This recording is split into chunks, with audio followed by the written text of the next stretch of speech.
ये वीडियो आपके financial life का सबसे इंपॉर्टेंट वीडियो है क्योंकि मैं आपको इस वीडियो में आज बताऊंगा कि कौन से स्टॉक मल्टी बैगर बनते हैं। पास्ट में देखे तो हमको पता चलता है कि ये स्टॉक 100 बैगर बना, बट आज हम लोग समझेंगे कैसे हम लोग अर्ली देख के समझ जाएं कि ये स्टॉक में पोटेंशियल है 10 टाइम्स, 20 टाइम्स, 50 टाइम्स बनने का। अगर मैं इसमें 1 लाख इन्वेस्ट करूं तो ये 1 करोड़ कैसे बन सकता है। मैं एक सेबी रजिस्टर्ड एनालिस्ट नहीं हूं। ये वीडियो सिर्फ एजुकेशनल पर्पस के लिए है। ये कहीं से भी स्टॉक रिकमेंडेशन नहीं है। अगर इसे आप स्टॉक रिकमेंडेशन समझ के खरीदोगे तो आपको लॉस हो सकता है। तो आप अपना कोई सा भी फाइनेंस रिलेटेड डिसीजन अपने फाइनेंशियल एडवाइजर से पूछ के ही लेना। सबसे पहला क्वेश्चन ये है कि ये स्टॉक कैसे बनते हैं मल्टी बैगर। इसका आंसर है 2 चीज। पहला है अर्निंग ग्रोथ और दूसरा है पीई एक्सपेंशन। कोई स्टॉक जो 20 के पीई पे है और उसका अर्निंग 2 सालों में डबल हो गया तो 20 के पीई पे रहते ही वो 2 साल में स्टॉक प्राइस भी डबल हो जाएगा। बट पीई एक्सपेंशन क्या होता है वो समझो। अगर एक स्टॉक 20 के पीई पे अवेलेबल है और एकदम से उस सेक्टर में टेलविंड आ गया, गवर्नमेंट का कोई पॉलिसी आ गया, इससे क्या हुआ कि उस स्टॉक का प्रॉफिट बढ़ने लगा। 2 साल के बाद उसका प्रॉफिट डबल हो गया और मार्केट ने उस कंपनी को ग्रोथ कंपनी समझ लिया। अब उस कंपनी को 40 का पीई देने लगा तो 2 साल के अंदर वो स्टॉक 4 गुना हो जाएगा। तो यहाँ पे हमने देखा कि एक बार वो स्टॉक डबल हुआ प्रॉफिट डबल होने से और एक बार और डबल हुआ उसका पी डबल होने से। इसको हम लोग पीई री रेटिंग बोलते हैं। तो ये 2 प्राइमरी कारण होते हैं किसी स्टॉक के मल्टी बैगर बनने के। इसको हम लोग एग्जांपल से समझते हैं। फिर मैं आपको बताऊंगा कि किसी कंपनी में ग्रोथ कैसे ट्रिगर होता है और आप कैसे अर्ली आइडेंटिफाई कर सकते हो कि किसी कंपनी में ग्रोथ ट्रिगर होने वाला है और उसका पी री रेटिंग हो सकता है।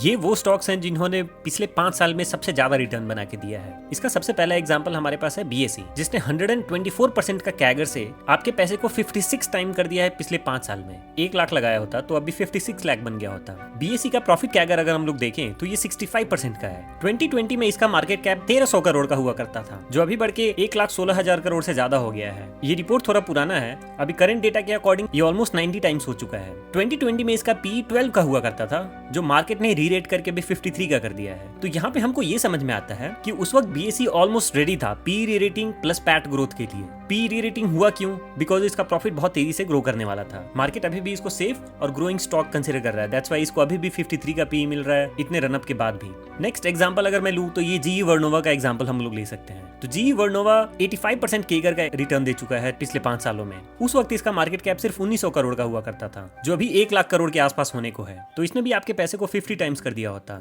ये हुआ क्यों? क्योंकि ये लॉस मेकिंग से हाईली प्रॉफिटेबल हो गया। 2020 में अगर हम लोग देखें तो ये एक लॉस मेकिंग बिजनेस था। उस वक्त इसको 300 करोड़ का लॉस हुआ था, बट फास्ट फॉरवर्ड इसका प्रॉफिट बहुत तेजी से ग्रो किया है बिकॉज इसके जो प्रोडक्ट है उनका डिमांड बहुत तेजी से ग्रो कर रहा था और सेक्टर में टेलविंड भी था। सिमिलरली अगर हम लोग डिक्सन का एग्जांपल लें तो ये भी ऑलमोस्ट 80% से ग्रो किया है। इसका पैट कैगर भी अगर हम लोग देखें तो 43% का है। यहाँ पे आप देख सकते हो कि ये सारे के सारे कंपनीज का प्रॉफिट कैगर बहुत तेजी से ग्रो किया है एक्सेप्ट आरवीएनएल। आरवीएनएल का एग्जांपल थोड़ा अलग है क्योंकि इसमें पी री रेटिंग ज्यादा हुआ है। इसका पी सिर्फ 4 का हुआ करता था, जो फास्ट फॉरवर्ड 57 का पी पे ट्रेड कर रहा है। और ये हुआ क्यों? मार्केट इसको हाई ग्रोथ का पी दे रहा है। इस लिस्ट में और बहुत सारे स्टॉक्स हैं जो इस रिसर्च रिपोर्ट में नहीं दिया गया है, जैसे पॉन्डी ऑक्साइड केमिकल्स हो गया, ट्रांसफॉर्मर एंड रेक्टिफायर इंडिया हो गया, वॉरी रिन्यूएबल टेक्नोलॉजी हो गया, लॉयड मेटल्स हो गया, सुजलॉन हो गया, मैसगांव डॉक हो गया।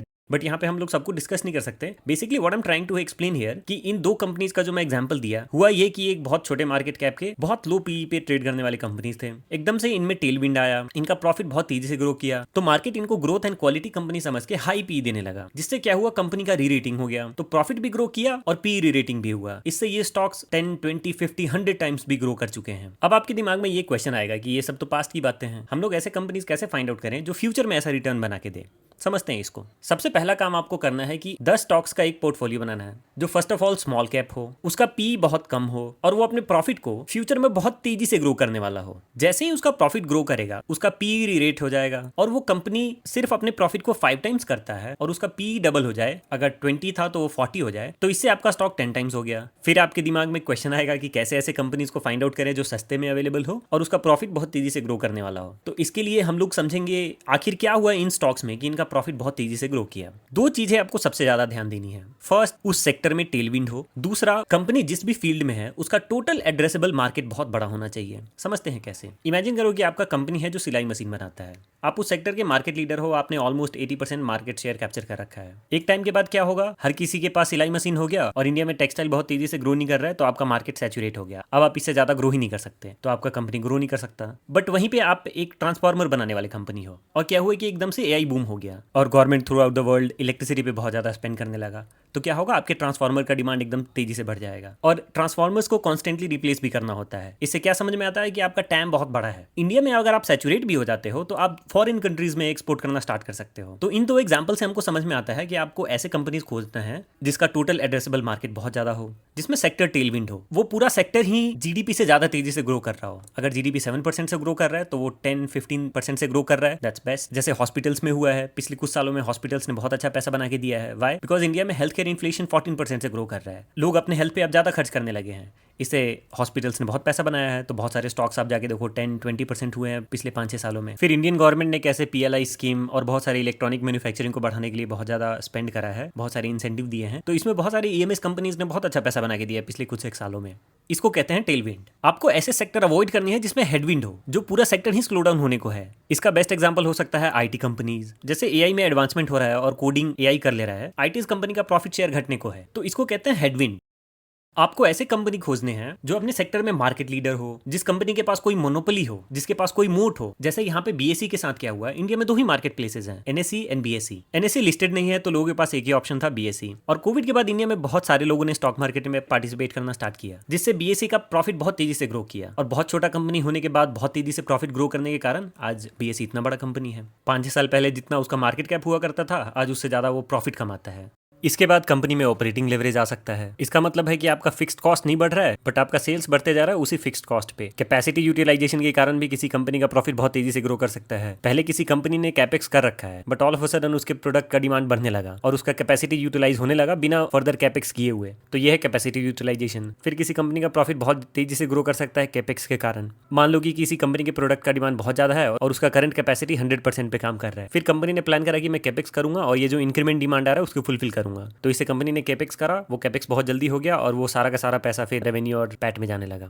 फिर कंपनी का प्रॉफिटेबिलिटी बढ़ सकता है मार्जिन एक्सपेंशन के कारण। जो एपीआई और केमिकल कंपनीज के साथ हुआ कोविड के दौरान, एकदम से उनके केमिकल का दाम, उनके एपीआई का दाम बहुत तेजी से बढ़ गया, उनका मार्जिन बहुत ज्यादा एक्सपैंड कर गया। कंपनीज कोई नए प्रोडक्ट लॉन्च कर दे या किसी दूसरे कंट्री में एक्सपैंड करना स्टार्ट कर दे तो इससे भी प्रॉफिट तेजी से ग्रो कर सकता है। फिर बहुत सारे कंपनी बहुत तेजी से ग्रो करते हैं कॉर्पोरेट डीलेवरेजिंग के कारण। उनकी कंपनी पे बहुत सारे डेट हो या फिर ऐसे कोई बिजनेस हो जो लॉस मेकिंग हो, ऐसे लॉस मेकिंग कंपनीज को बेच देते हैं, मार्केट से पैसा उठा के अपने डेट को चुका देते हैं, जिससे क्या होता है कि इनका प्रॉफिटेबिलिटी बहुत ज्यादा बढ़ जाता है। फिर बहुत बार कंपनीज का प्रॉफिट बढ़ता है रेगुलेटरी बेनिफिट के कारण। गवर्नमेंट कोई ऐसा रेगुलेशन ला दे जिससे किसी एक पर्टिकुलर कंपनी को बहुत ज्यादा प्रॉफिट होने लगे। इसका बेस्ट एग्जांपल हमारे पास है, रेलवे की बहुत सारी चीजें सिर्फ आईआरसीटीसी कर सकता है, जिससे इसका प्रॉफिट हमेशा इंटैक्ट रहता है। कभी कभी कंपनी बहुत ज्यादा प्रॉफिट शो करने लगते हैं एकदम से मैनेजमेंट चेंज के कारण, जो हमको सीजी पावर में देखने को मिला। सीजी पावर एक बहुत छोटा सा कंपनी हुआ करता था, फिर साउथ इंडिया के एक बहुत बड़े बिजनेस ग्रुप मुरुगप्पा ग्रुप ने इस बिजनेस को खरीद लिया। ऑल ऑफ अ सडन इनका रेवेन्यू और प्रॉफिट बहुत तेजी से ग्रो करा उनके मैनेजमेंट में। तो ये सारे कारण थे जिससे किसी कंपनी का प्रॉफिट ग्रो करता है, और अगर प्रॉफिट ग्रो करेगा तो शेयर प्राइस ग्रो करेगा ही।